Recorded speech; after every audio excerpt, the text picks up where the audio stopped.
Hello बच्चों, नमस्कार। रसायन विज्ञान की ऑनलाइन क्लास और अपने YouTube channel Vijendra sir chemistry में मैं एक बार फिर से आपका हार्दिक स्वागत करता हूं, अभिनंदन करता हूं। जैसा कि मैं आपको बताना चाहूँगा, अपना विद्युत रसायन इलेक्ट्रोकेमिस्ट्री चैप्टर चल रहा था। इससे पहले मैं आपको 4 क्लासें कंप्लीट करवा चुका हूँ।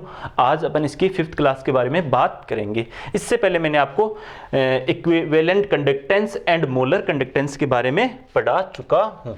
इसको क्या कहते हैं अपन? इक्विवेलेंट, यानी इसको कहते हैं अपन तुल्यांकी चालकता। तुल्यांकी चालकता की बात हो चुकी है अपनी, और अपनी बात हो चुकी है, इसको कहते हैं मोलर कंडक्टेंस।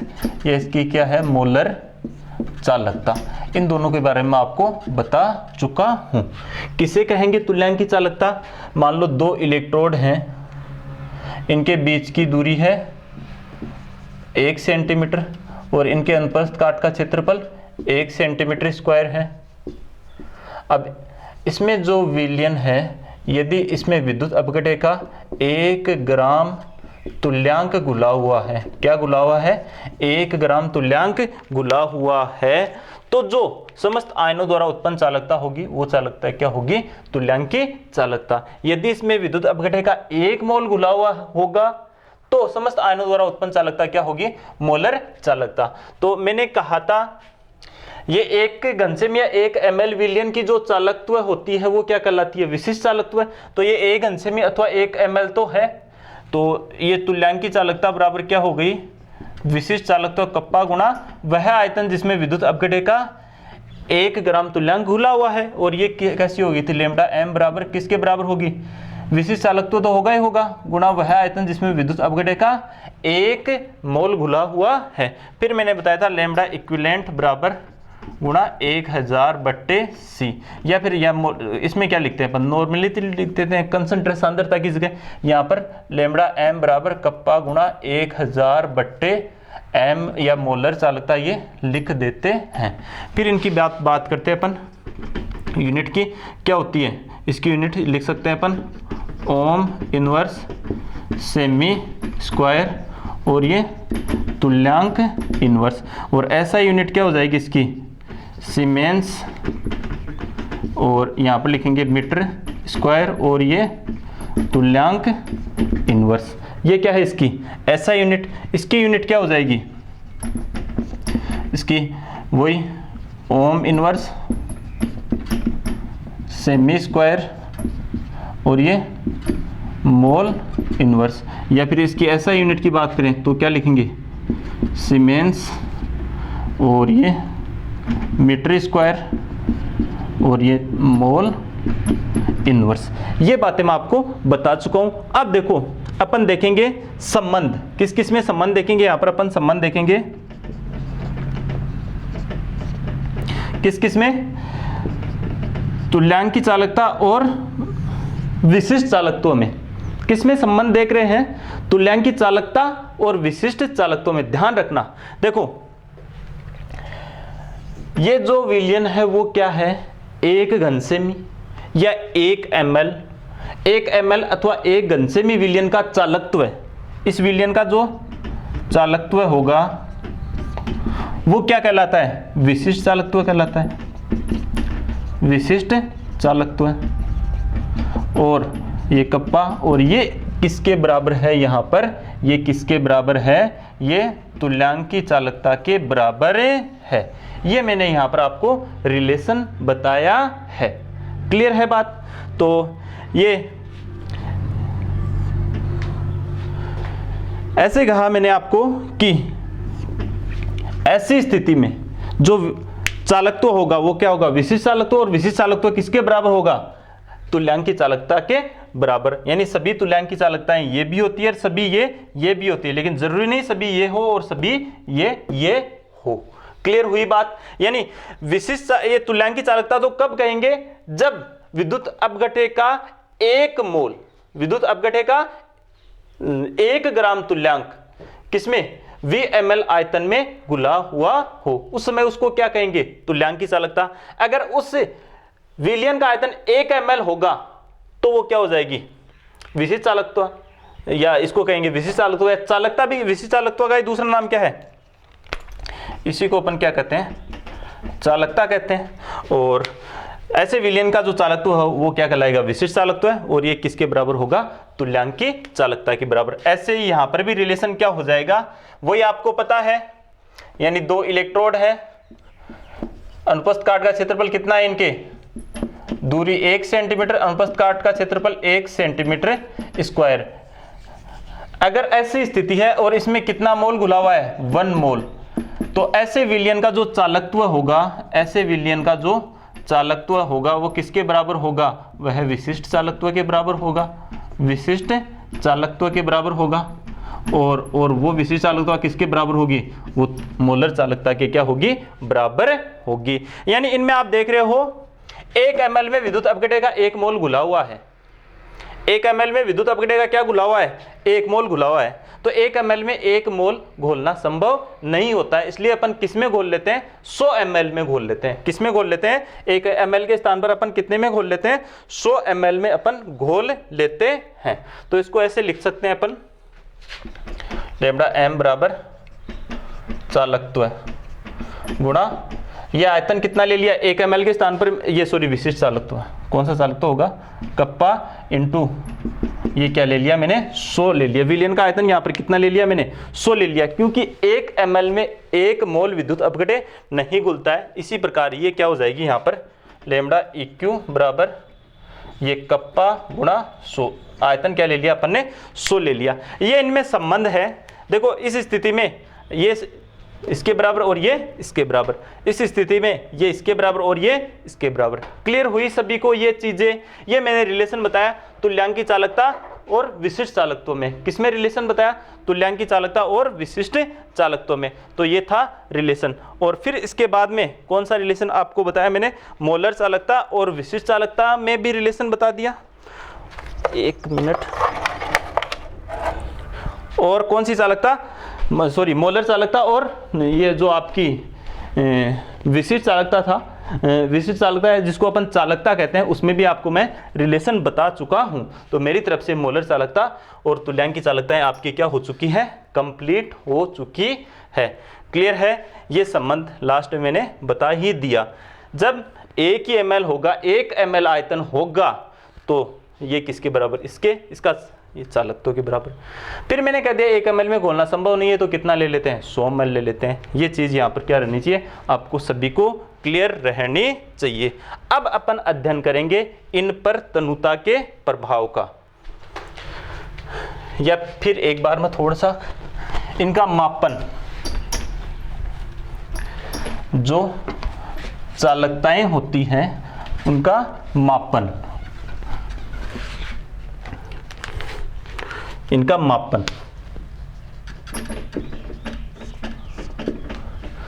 जो चालकता या जो चालकत्व होती है उसका मापन, चालकता बोले या फिर मैं क्या बोलूं, चालकत्व, इनका मापन किया जाता है व्हीटस्टोन ब्रिज द्वारा। कौन से ब्रिज द्वारा, व्हीटस्टोन ब्रिज द्वारा जो चालकता होती है अथवा चालकत्व का मापन किया जाता है। इनमें पहले प्रतिरोध और प्रतिरोधकता ज्ञात करते हैं। देखो चालकता मापी सेल होंगे, उनका सेल स्थिरांक ज्ञात होगा, जिससे क्या ज्ञात कर लेंगे, प्रतिरोध और प्रतिरोधकता ज्ञात कर लेंगे। और प्रतिरोध और प्रतिरोधकता ज्ञात होने के बाद में आप जानते हो पीछे अपन सूत्र पढ़ करके आए, उनसे क्या ज्ञात कर लेंगे अपन, चालकता, और क्या ज्ञात कर लेंगे, विशिष्ट चालकत्व। तो अपने को ध्यान रखना है कौन किसकी सहायता से, व्हीटस्टोन ब्रिज की सहायता से अपन ये ज्ञात करते हैं। अब देखेंगे इन पर तनुता का प्रभाव। तो अपन देखते हैं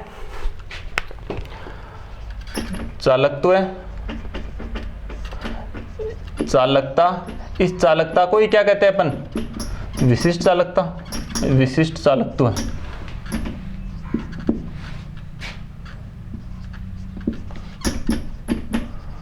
तो है मोलर चालकता एवं तुल्यांकी चालकता, तुल्यांकी चालकता।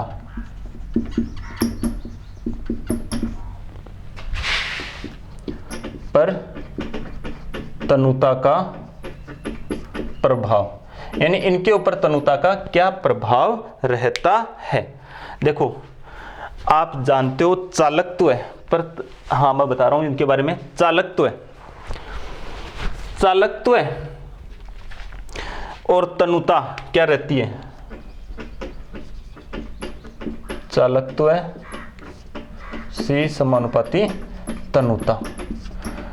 तनुता का मतलब तो आप समझते हो क्या होता है, मतलब विलायक की मात्रा और बढ़ाएं विलेय को स्थिर रख करके, ठीक है। तो विलयन क्या होता जाएगा? तनु होता जाएगा, अर्थात उसकी तनुता क्या होती जाएगी? बढ़ती जाएगी। ये चीज समझ में आनी चाहिए। तनुता का मतलब विलेय की मात्रा को अपन स्थिर रखते हैं और उसमें क्या में ऐड करते जाते हैं? उसमें विलायक ऐड करते जाते हैं, या फिर किसी कारणवश अपन विलेय को कम करते जाते हैं तो भी विलयन क्या हो जाता है? डाइल्यूट या तनु हो जाता है। तनुता का क्या प्रभाव? तो तनुता तो समझ गए, यानी विलायक की मात्रा को बढ़ा रहे हैं विलेय को स्थिर रख करके। तो चालकत्व तनुता के समानुपाती, क्योंकि जैसे जैसे इस स्थिति में जैसे जैसे अपन तनुता बढ़ाते हैं, तनुता बढ़ाने पर वियोजन की मात्रा बढ़ती है। क्या होती है?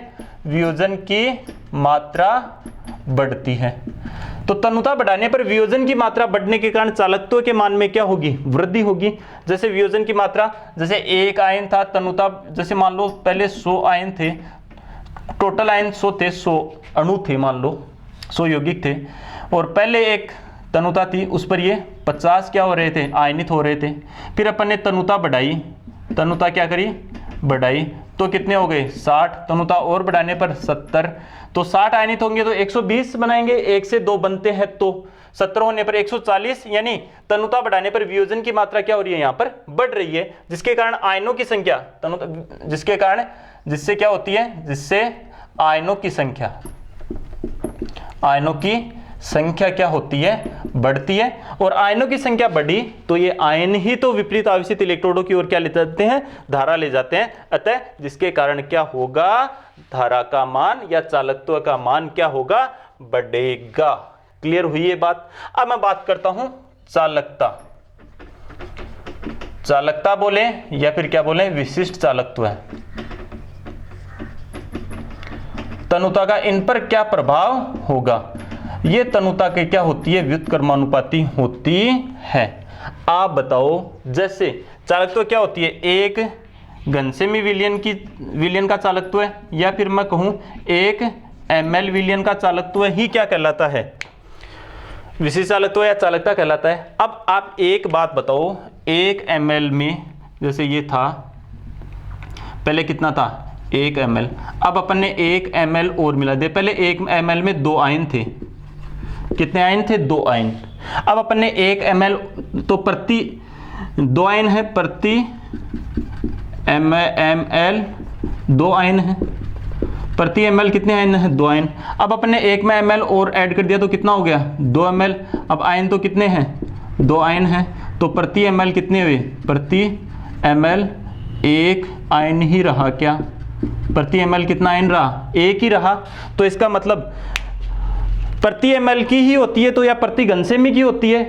कौन? विशिष्ट चालकत्व है। तो प्रति घनसेमी या प्रति ml में आयनों की संख्या क्या हो गई? घट गई। और आयनों की संख्या घटने के कारण चालकत्व, जो विशिष्ट चालकता है वो, या फिर जो विशिष्ट चालकत्व कहते हैं इसको, विशिष्ट चालकत्व है, या जो चालकता है वो क्या होगी? घटेगी। ये चीज क्या होनी चाहिए? आपको क्लियर रहनी चाहिए।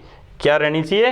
क्लियर रहनी चाहिए। तो ये भी अपने को क्या रहना चाहिए? क्लियर रहना चाहिए। क्योंकि विशिष्ट चालकत्व क्या होती है? 1 घनसेमी या 1 ml का चालकत्व है। उसमें आप पहले मान लो 5 आयन हैं और 1 ml में उसमें अपन ने 2 ml पानी कर दिया, तो 1 ml में तो आधे आयन, 2.5 आयन ही मतलब रहेंगे, नहीं रहेंगे। तो आयनों की संख्या प्रति ml में या प्रति घनसेमी में क्या होगी? डिक्रीज होगी। और आयन घट गए तो विशिष्ट चालकत्व भी क्या होगा? डिक्रीज होगा। तो तनुता बढ़ाने पर ये क्या होगी? घटेगी। अब मैं बात करूं मोलर चालकता की, लैम्ब्डा m, और तुल्यांकी चालकता की, लैम्ब्डा इक्विवेलेंट। ये दोनों चालकताएं तनुता बढ़ाने पर क्या होती है? बढ़ती है।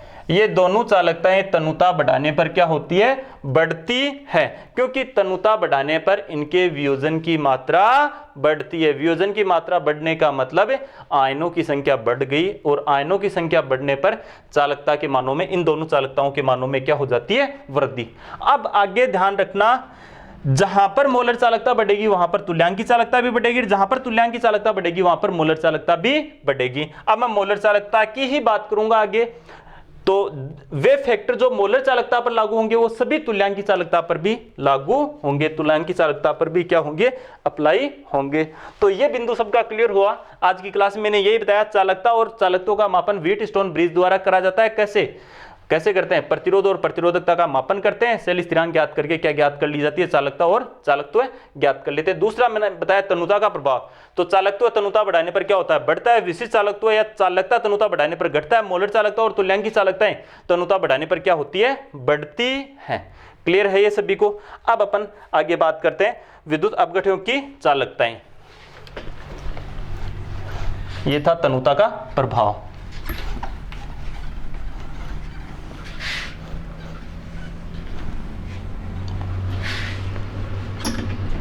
विद्युत अपघटनों की चालकताएं।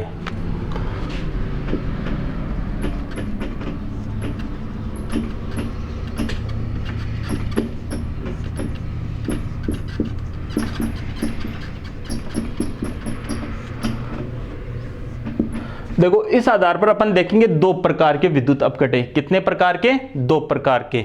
एक तो होते हैं स्ट्रॉन्ग इलेक्ट्रोलाइट, प्रबल विद्युत अपघटन, स्ट्रॉन्ग इलेक्ट्रोलाइट।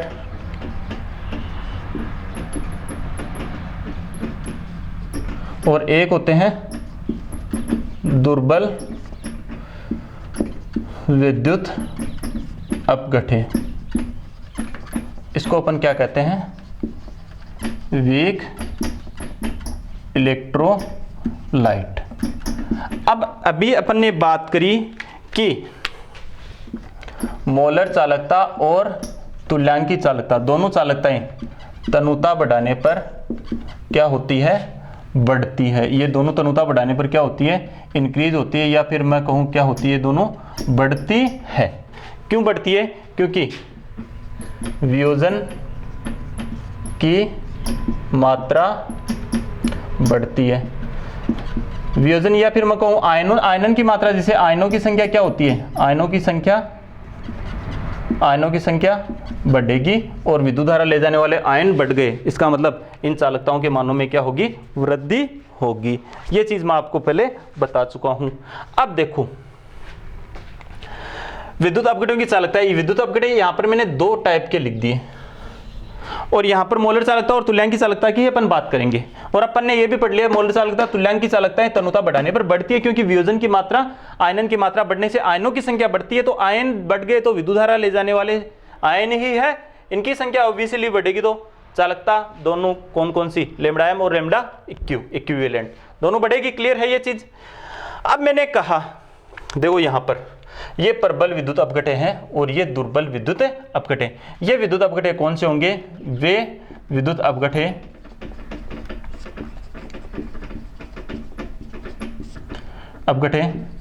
जिनकी चालकताएं तनुता के साथ बहुत ही कम बढ़ती हैं, जैसे NaCl, जैसे KCl, जैसे Na2SO4। कौन से विद्युत अपघटन, स्ट्रॉन्ग इलेक्ट्रोलाइट कहलाते हैं। इनको कौन से इलेक्ट्रोलाइट कहेंगे अपन, स्ट्रॉन्ग इलेक्ट्रोलाइट कहेंगे। देखो एक बार सुनना, वे विद्युत अपघटन जिनकी चालकताएं तनुता बढ़ाने पर, चालकताएं कौन सी, लैम्डा एम और लैम्डा इक्यू, जिनकी मोलर चालकताएं तनुता बढ़ाने पर बहुत ही कम बढ़ती है, यानी इनमें क्या होती है, नगण्य वृद्धि, बहुत ही क्या होती है, कम वृद्धि होती है।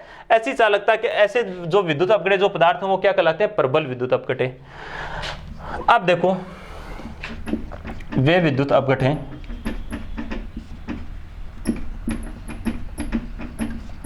जिनकी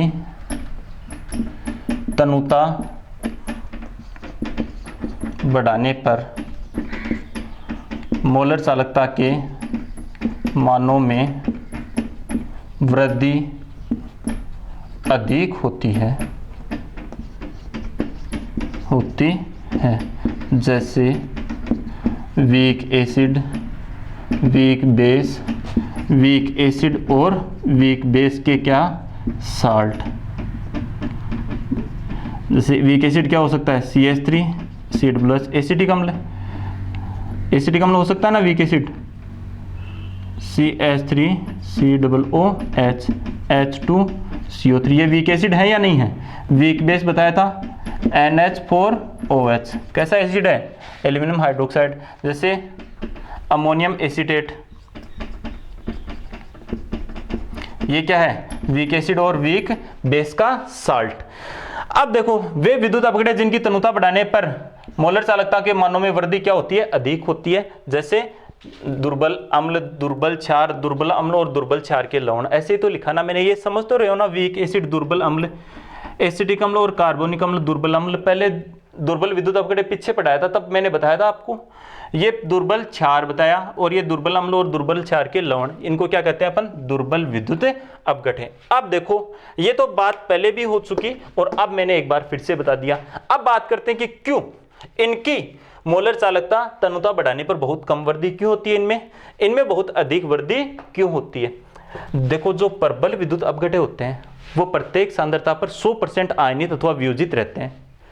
जैसे आपने 10 NaCl जल में डाले तो 20 आयन तुरंत मिल जाएंगे, इसका मतलब 100% वो क्या है वियोजित हैं। अब क्या तनुता आप बढ़ाओगे, तनुता बढ़ाओगे तो क्या चालकता बढ़ेगी, क्या नहीं बढ़ेगी, थोड़ी बहुत वृद्धि होगी। वो वृद्धि इसी कारण हो जाएगी इन आयनों के मध्य जो आकर्षण बल है ना वो घट जाएगा, क्योंकि तनुता बढ़ाने पर आयन दूर दूर चले जाएंगे और दूर दूर चले जाने के कारण ऑब्वियसली आकर्षण बल इनके मध्य जो है वो क्या हो जाएगा कम हो जाएगा। जबकि यहां पर देखो क्या होता है, मान लो कोई दी गई सांद्रता है, दी गई सांद्रता पर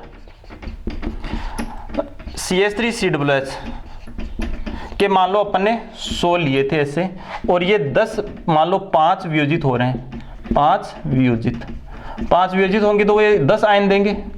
कितने आयन देंगे 10, एक से क्या मिलेगा एसिड आयन और H+ आयन। अब अपन ने क्या बढ़ाई तनुता बढ़ाई, तनुता बढ़ाने पर अब इसके कितने वियोजित हो गए, अब इसके मान लो 10 वियोजित हो गए तो कितने आयन मिलेंगे 20 आयन। तो एक बात बताओ, एक तो 10 आयन विद्युत धारा का प्रवाह करेंगे और एक कौन से आयन करेंगे 20, और तनुता बढ़ाएंगे तो और आयनों की संख्या बढ़ेगी, और तनुता बढ़ाने पर आयनों की वियोजन की मात्रा क्या हो रही है बढ़ रही है। तो इनके लिए तनुता बढ़ाने पर क्या होती है, तनुता बढ़ाने पर वियोजन की मात्रा बढ़ती है, क्या वियोजन या फिर मैं कहूं आयनन की मात्रा क्या होती है बढ़ती है, जिससे आयनों की संख्या में वृद्धि होती है। और इन आयनों की संख्या में वृद्धि होने के कारण दुर्बल विद्युत अपघटनों की मोलर चालकता कहूं या फिर मैं तुल्यांकी चालकता कहूं तनुता के साथ क्या होती है तेजी से बढ़ती है। ये क्या रहते हैं प्रत्येक सांद्रता पर 100% आयनित अथवा 100% वियोजित रहते हैं। तो तनुता कितनी बढ़ाओ इनके आयनन अथवा वियोजन की मात्रा में कोई वृद्धि नहीं होनी है। क्लियर हुई बात सभी को। एक नाम मैं बताता हूं आपको, इनफाइनाइट डायल्यूशन, अनंत तनुता, अनंत तनुता, इसकी परिभाषा भी अपने को याद रहनी चाहिए। अनंत तनुता को अपन ऐसे दर्शाते हैं लैम्बडा इनफाइनाइट के द्वारा। देखो अपन क्या करते हैं, कोई दी गई सांद्रता पर विद्युत अपघटन की मोलर चालकताएं अथवा तुल्यांकी चालकताएं हैं, ठीक है, उनके जो भी मान दे रखे वो दे रखे। अब अपन ने क्या करी, तनुता बढ़ाई, तनुता बढ़ाई, तनुता बढ़ाई, चालकताएं बढ़ रही है बढ़ रही है बढ़ रही है। एक स्थिति ऐसी आती है कि जब तनुता बढ़ाएं तो भी चालकताएं नहीं बढ़ती है, मोलर चालकताएं अथवा तुल्यांकी चालकताएं क्या हो जाती है स्थिर हो जाती है। उस तनुता को अपन अनंत तनुता कहते हैं और उस तनुता पर अपना जो विद्युत अपघटन है वो 100% वियोजित अथवा आयनित हो जाता है। तो इसके बारे में बात समझ में आई क्या। अनंत तनुता पर विद्युत अपघटन जो दुर्बल था वो भी पूर्ण रूप से आयनित अथवा वियोजित हो गया। अंतरायनिक बल या आकर्षण बल थे वो भी क्या हो गए समाप्त हो गए। तो अब आप उसमें पानी और मिलाओगे या विलायक और बढ़ाओगे तो आयनन कहां से होगा, पहले जो थे वो पूर्ण रूप से आयनित हो गए, अंतरायनिक आकर्षण बल समाप्त हो गए, जितने आयनों को धारा ले जानी थी वो ले जा रहे हैं। अब आयनों की संख्या में भी वृद्धि नहीं होगी तो चालकताएं क्या हो जाएगी, मोलर चालकताएं और तुल्यांकी चालकताएं क्या हो जाएगी स्थिर हो जाएगी। तो वह तनुता जिस पर मोलर चालकताएं और तुल्यांकी चालकताएं स्थिर हो जाती है, अर्थात अब तनुता बढ़ाने पर इनके मान बढ़ते नहीं हैं, उसको अपन क्या कहते हैं अनंत तनुता कहते हैं। अनंत तनुता पर जो मोलर चालकता है उसको कैसे दर्शाते हैं, अनंत मोलर चालकता को कैसे दर्शाएंगे, अनंत तनुता पर यह है मोलर चालकता, और अनंत तनुता पर तुल्यांक की चालकता को कैसे दर्शाते हैं? अनंत तनुता पर तुल्यांक की चालकता, तुल्यांक की चालकता को कैसे दर्शाएंगे? लैम्ब्डा इक्विवेलेंट, और इसको ऐसे दर्शाते हैं अपन। तो अनंत तनुता पर जो ये चालकता, ये क्या कहलाती है? अनंत तनुता पर मोलर चालकता। ये इनफाइनाइट का सिंबल है ना, ये मोलर चालकता, ये इनफाइनाइट अनंत तनुता पर तुल्यांक की चालकता। तो अनंत तनुता का मतलब समझे क्या? यानी जब तनुता बढ़ाते हैं तो आयनन की मात्रा बढ़ने पर चालकता के मानों में वृद्धि होती है। मोलर चालकता और तुल्यांक की चालकता के मानों में क्या होती है? वृद्धि। एक स्थिति ऐसी आती है कि तनुता बढ़ाएं परंतु मोलर चालकता अथवा तुल्यांक की चालकता के मानों में वृद्धि नहीं होती है, वहां पर विद्युत अपघटन पूर्ण रूप से वियोजित अथवा आयनित हो जाता है। उस तनुता को अपन क्या कहते हैं? अनंत तनुता कहते हैं। उस तनुता पर जो मोलर चालकता होती है उसको अनंत तनुता पर मोलर चालकता कहेंगे। उस तनुता पर जो तुल्यांक की चालकता होती है उसको अनंत तनुता पर तुल्यांक की चालकता अपन कहते हैं। अनंत तनुता का मतलब ही यह है आयनन अथवा वियोजन की मात्रा कंप्लीट पूर्ण रूप से 100% हो चुकी है। अब अगर तनुता बढ़ाएंगे तो चालकता, मोलर चालकता अथवा तुल्यांक की चालकता के मानों में कोई वृद्धि नहीं होगी। उस तनुता को अपन क्या कहते हैं? अनंत तनुता कहते हैं। तो बताओ ये चीज भी सबको क्या हुई? क्लियर हुई या नहीं हुई? अनंत तनुता वाली। करें आगे बात अपन। तो यहां पर मैंने कौन कौन सी चीजें बताई आपको? चालकता का मापन व्हीटस्टोन ब्रिज द्वारा। इससे पहले मैं बता चुका आपको कि जो चालकत्व है और मोलर चालकता में संबंध, चालकत्व और तुल्यांक की चालकता में संबंध, फिर चालकत्व, चालकता, मोलर चालकता, तुल्यांक की चालकता पर तनुता का प्रभाव, और फिर इसके बाद में ये बताया मैंने विद्युत अपघटन की चालकताएं दुर्बल होते हैं और एक प्रबल। प्रबल कौन से होते हैं और दुर्बल कौन से होते हैं? फिर मैंने बताया अनंत तनुता, यानी तनुता बढ़ाने पर विद्युत अपघटन के चालकताओं के मान बढ़ते हैं। एक स्थिति ऐसी आती है जब तनुता बढ़ाएं और चालकताओं के मानों में वृद्धि नहीं होती है, उस तनुता को ही अपन क्या कहते हैं? अनंत तनुता। वहां पर मोलर चालकताएं और तुल्यांक की चालकताएं स्थिर हो जाती है, यानी वह तनुता जिस पर मोलर चालकता और तुल्यांक की चालकताएं क्या हो जाती है? स्थिर हो जाती है, अर्थात और तनुता बढ़ाने पर भी उनके मानों में वृद्धि नहीं होती। उसी तनुता को अपन कौन सी तनुता कहते हैं? अनंत तनुता या इनफाइनाइट डायल्यूशन के नाम से जानते हैं। क्लियर हुई ये बात? अब अपन बात करते हैं कोलराउस के नियमों की। क्लियर है ये बात सभी को?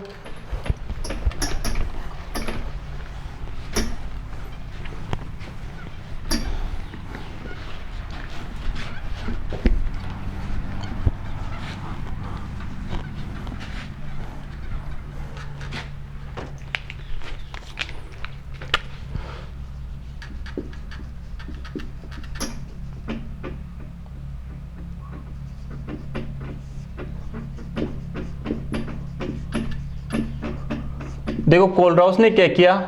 प्रबल विद्युत अपघटन, एक तो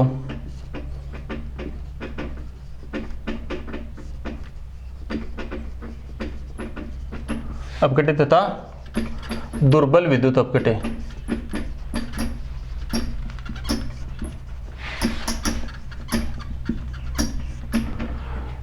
प्रबल विद्युत अपघटन और दुर्बल विद्युत अपघटन की मोलर चालकता, मोलर चालकता कह सकते हैं या फिर अपन क्या कहें? तुल्यांक की चालकता तथा सांद्रता के वर्गमूल, सांद्रता के वर्गमूल के मध्य आरेख बनाए, आरेख खींचे और एक प्रायोगिक समीकरण दी तथा सांद्रता के वर्गमूल के मध्य आरेख खींचे तथा उनके प्रायोगिक मानों के आधार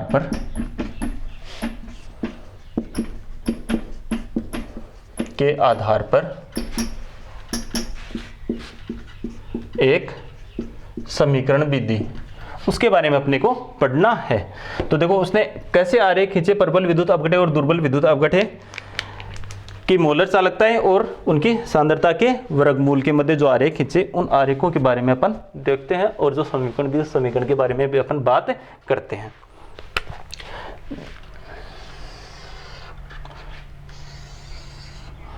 जैसे इधर है मोलर चालकता,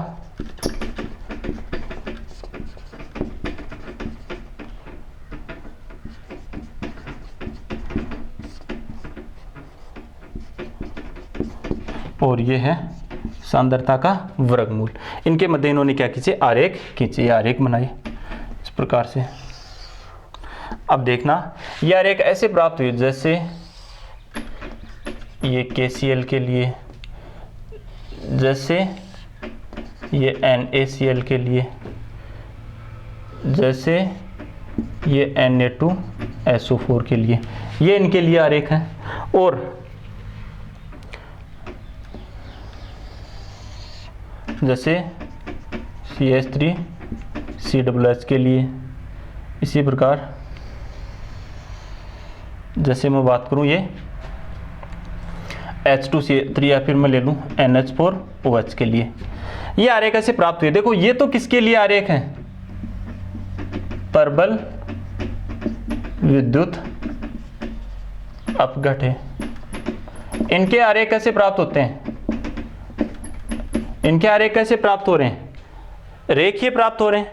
और ये दोनों कैसे हैं आप जानते हो, ये कैसे हैं, दुर्बल विद्युत अपघट्य।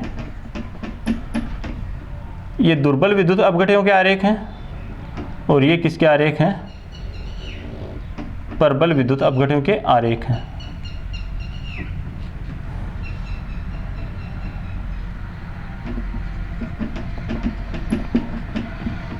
के लिए ये कैसे प्राप्त हो रहे हैं, अरेखीय। सबको समझ में आ रहा है, ये रेखीय प्राप्त हो रहे हैं प्रबल वाले और ये है अरेखीय। एक चीज बताना, इनको अपन इधर ले जाएं, इधर बहिर्वेशित करें बाहर की ओर उल्टा विपरीत, तो ये यहाँ पर कौन सी सांद्रता आ जाएगी, शून्य सांद्रता। अर्थात इनका जो सांद्रता बहिर्वेशन आरेख है, आरेख को शून्य सांद्रता। शून्य सांद्रता का मतलब क्या होता है, अनंत तनुता, अनंत तनुता। देखो सांद्रता है, तनुता बढ़ा रहे हैं, तनुता बढ़ा रहे हैं, तनुता बढ़ा रहे हैं, तनुता बढ़ा रहे हैं, तनुता अनंत कर दी तो सांद्रता क्या हो जाएगी, वहां पर शून्य हो जाएगी। तो सांद्रता बहिर्वेशन आरेख को शून्य सांद्रता अनंत तनुता तक आरेखित कर सकते हैं। क्या इनको कर सकते हैं क्या, क्योंकि इनके आरेख तो क्या हो गए, फिर स्थिर हो गए, तो इनको शून्य सांद्रता तक बहिर्वेशित नहीं किया जा सकता। इसका मतलब यही है, प्रबल विद्युत अपघट्यों के लिए तो यह आरेख उपयोगी रहेगा, लेकिन दुर्बल विद्युत अपघट्यों की अनंत तनुता पर मोलर चालकता अथवा तुल्यांकी चालकता इनसे ज्ञात अपन नहीं कर सकते। बेसिकली अपन इसके बारे में आगे और पढ़ेंगे। एक बात तो अपने को यही ध्यान रखना है, प्रबल विद्युत अपघट्य और दुर्बल विद्युत अपघट्य की मोलर चालकता और सांद्रता के वर्गमूल के मध्य कोलराउस ने आरेख खींचे, और इन ये प्रबल के लिए है रेखीय और ये दुर्बल के लिए क्या है, अरेखीय। मोलर चालकता और सांद्रता का वर्गमूल, इनके मध्य आरेख खींचे। क्लियर है ये चीज, इसमें किसी को कोई डाउट नहीं रहना चाहिए। और अपने को जो समीकरण दी वो समीकरण कौन सी थी, लैम्ब्डा सी। अभी बताया था ना मैंने, प्रायोगिक समीकरण दी, लैम्ब्डा इनफाइनाइट माइनस ये हो जाएगा यहाँ पर b√c। ये अपने को समीकरण इन्होंने दी। अब यहाँ पर ये क्या है, दी गई सांद्रता पर मोलर चालकता, ये क्या है, अनंत तनुता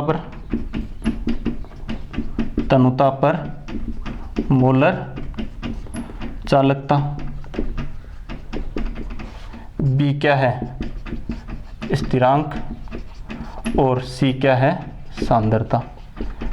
यह समीकरण कोलराउस के द्वारा दी गई प्रायोगिक आधार पर। इसका कोई सैद्धांतिक आधार नहीं होने के कारण ओहनसागर ने इसमें निम्न संशोधन किया। किसने, ओहनसागर ने।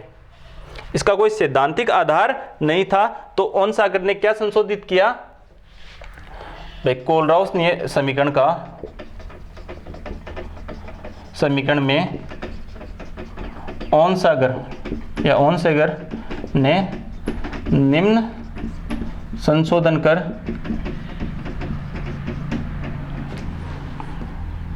समीकरण दी। वो समीकरण कौन सी थी, वो समीकरण थी लैम्ब्डा बराबर lambda infinite minus 82.40 upon dt की पावर 1/2 ये नीटा प्लस 8.20 इंटू 10 की पावर 5 और ये dt की पावर 3/2 और ये लेमड़ा इनफाइनाइट और ये अंडर रूट सी। ये समीकरण किसने दी? ओन सागर ने। कौन सी समीकरण में संशोधन करके दी? कोलराउस समीकरण में संशोधन करके ये गणितीय रूप इसका दिया। किसके द्वारा दिया गया? ओन सागर के द्वारा दिया गया। अब देखो इस समीकरण में कौन क्या कहां पर है? लेमड़ा दी गई सांद्रता पर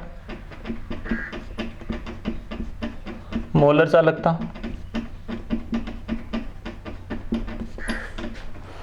और डी क्या है? माध्यम का पेराविद्युतांक है। क्या है? पेराविद्युतांक। नीटा क्या है? विस्कासिता।